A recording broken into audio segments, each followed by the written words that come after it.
Kljub temu, da je bilo med gledalci opaziti kar nekaj nejevolje zaradi dolgega čakanja na koncert, je Lepa Brena pričakovano očarala občinstvo s svojim glasom in stasom. Čeprav je v Sloveniji ni bilo že kar nekaj časa, ima na naših tleh bogato koncertno zgodovino. Bilo je mnogo koncerata. Mi smo radili nekada od 84. 5. godine, radili smo po 2 koncerta dnevno. Tako da ako me pitate, jedino ne znam koji grad u Sloveniji nismo radili. Radili smo zaista puno koncerata.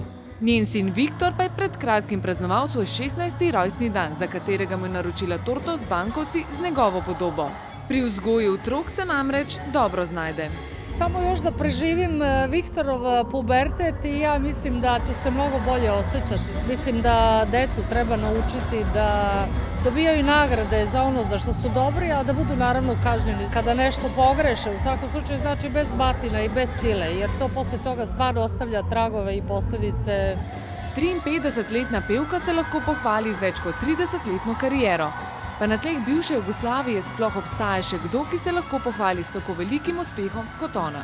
Jako bih voljela da postoji neko, ko...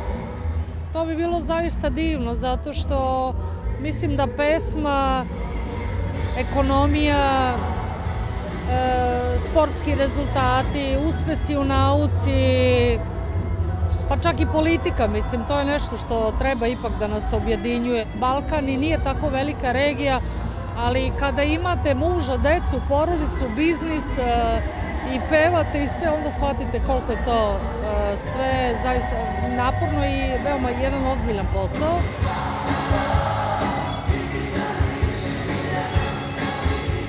Vsaka novopečena pevka pa bi si vsekakor želela nasveta tako velike dive, kot je ona. Pa posavjetovala bih da vode jako računa o kvalitetu pesama koje pevaju, da ne nastoje da budu savršene. Znate, to savršena usta, nos, grudi, to sve. Ljudi gledaju, prvih 5 minuta gledaju kako izgledate, a posle vas uvek gledaju šta znate i šta umete, znate.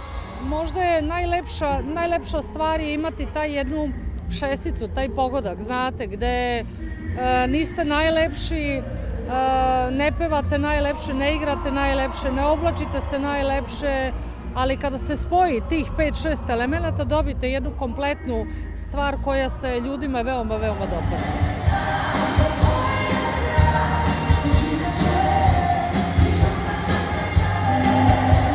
Po odzivu publike na sobotnem koncertu lahko rečemo, da je Lepa Brena zagotovo čista sedmica.